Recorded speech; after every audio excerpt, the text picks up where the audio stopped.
Une autre belle histoire, celle de Marie-France et de Gérard, deux commerçants du nord de la France. Par la force des choses, ils ont dû se plonger dans les livres d'histoire. Il faut dire qu'ils ont découvert par hasard, tout à fait par hasard, un trésor archéologique sur leur terrain. Regardez. Balingan, dans le Pas-de-Calais, 900 habitants. Ici, on a l'habitude des miracles. Pendant la Seconde Guerre mondiale, le village a été totalement épargné par les bombardements. Pour remercier la Vierge, les habitants ont construit une reproduction exacte de la grotte de Lourdes. Mais récemment, il y a eu un second miracle. Des bracelets et colliers en or, que les historiens appellent des torques, ont été découverts dans un jardin de Balingan. Un trésor qui date de 1200 ans avant Jésus-Christ. Monsieur le maire expose avec fierté la photo de ces torques dans son bureau. Ce sont ces fameux torques trouvés en mars 2000 par la famille Geste. 2 kilos d'or 24 carats découverts dans la terre de la commune. Le miracle ne se serait jamais produit sans ce motoculteur rebaptisé Bénur. Donc c'est la fraise avec quoi j'ai trouvé les bracelets en passant dans le terrain. Alors j'ai surnommé Bénur, voilà. Je l'embrasse. Il y a 20 ans, la famille Geste achète ce terrain en friche. Et elle y creuse 4 étangs pour la pêche à la truite. Pendant 18 ans, rien ne se passe, jusqu'à une pêche miraculeuse. Tous les 2-3 ans, on cure nos étangs, pour la vase, pour les herbes, etc. On met la boue sur le bas-côté.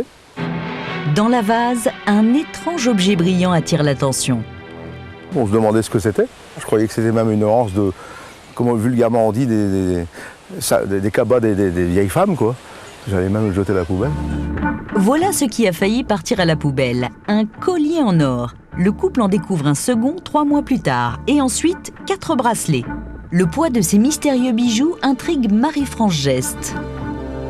C'était quand même très lourd et très pur. Je sais pas. On n'a pas eu besoin de les frotter, donc automatiquement, rien qu'à les rincer, c'était très propre. En tout, près de 2 kilos d'or à 24 carats. Mais d'où provient cet incroyable trésor? De petits commerçants, la famille Geste se transforme en archéologues. Ils achètent des encyclopédies et ils les potassent. Leur enquête va durer 2 ans. Et si les bijoux dataient de 1520? À l'époque, François Ier et Henri VIII se sont rencontrés sur le territoire de la commune, dans un camp militaire. Une première hypothèse vite écartée. La chronologie me donnait très peu de détails sur des objets de ce genre, puisque voilà, le camp du drap d'or éblouit les Anglais, mais il n'y a rien de plus. Et il n'y a rien qui dit qu'ils auraient pu laisser des objets de valeur. J'ai reculé, jusqu'aux Romains, jusqu'aux Gaulois. Et en fait, on s'est retrouvés avant Jésus-Christ. Environ 1000 ans avant Jésus-Christ. À l'époque, les Celtes peuplaient nos contrées et bien sûr la commune de Balingan.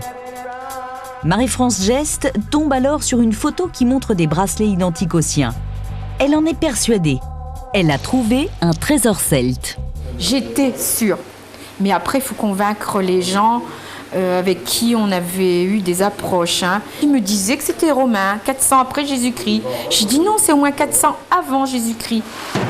Marie-France part à Paris pour faire évaluer son trésor.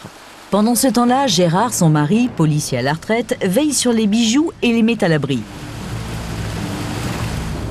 Je les avais re-enterrés, et au cas où, il y avait que les enfants qui savaient. Parce que quand c'est connu, après, donc, on ne sait jamais ce qui peut arriver. Entre-temps, Madame Geste contacte le musée des Antiquités nationales. Le conservateur confirme immédiatement la valeur de cette trouvaille et il se porte acquéreur. Le montant de la transaction, on ne le connaîtra pas. En tous les cas, la famille dit n'avoir rien changé à son mode de vie. Qu'est-ce que tu nous amènes? Un souvenir. Un souvenir. Ah, c'est bien ça, tu l'as bien fait. Un don des dieux, ça fait toujours plaisir de le revoir. Un bruit sympathique. En avril 2001, le trésor de Balingan rejoint les collections du musée des Antiquités nationales à Saint-Germain-en-Laye. La presse s'empare de l'histoire, il y a de l'or à Balingan. Et là, coup de théâtre. À 15 km du village, un autre couple se souvient qu'il avait trouvé, il y a quelques années, des objets bizarres dans son jardin. Il croyait que c'était des anneaux de tringle à rideaux. C'est quand nous avons trouvé ces bijoux, ça leur a mis la puce à l'oreille, alors que chez eux, ces morceaux de ferraille, pour eux c'était des morceaux de ferraille, les gosses jouaient avec, puis une quinzaine d'années, ça traînait dans la cour, sans savoir que c'était de l'or. Et là, nous, on s'est rendu compte que c'était vraiment approchant au nôtre. Et nous avons alerté les musées en leur disant, écoutez, ça devrait rejoindre les premiers qui viennent de chez nous. La famille Geste joue les intermédiaires. Les bijoux des voisins rejoignent eux aussi le musée de Saint-Germain-en-Laye. Mais pourquoi ces deux découvertes à 15 km de distance? La région cacherait-elle un formidable trésor celte? Superbe, hein? Y a-t-il encore de l'or sous la terre? Tous les jardins de Balagan sont propres. Ils ont tous cherché. Tout ça fait beaucoup rire les époux Geste, parce que la clé du mystère, eux, ils la connaissent. Il y a 20 ans, quand Gérard Geste a creusé ses étangs, la terre a été vendue et elle a été transportée à 15 km chez les fameux voisins. Il y a eu peut-être 8000 m3 de terre d'enlevé et c'était dedans. Une partie du trésor a été emmenée avec la terre des étangs. Tout l'or proviendrait donc d'un seul et même site, le terrain des Gestes. Mais au fait, ces paisibles étangs ont-ils livré tous leurs secrets? Gérard Geste a son idée sur la question. Il y en a encore. Mais on n'a pas le droit de fouiller. Si un jour je retrouve malencontreusement, enfin bien heureusement, pour malencontreusement, un truc, bon, moi, vous le saurez. Antoine Béguin, bonjour. Vous êtes juriste, spécialiste en droit des trésors.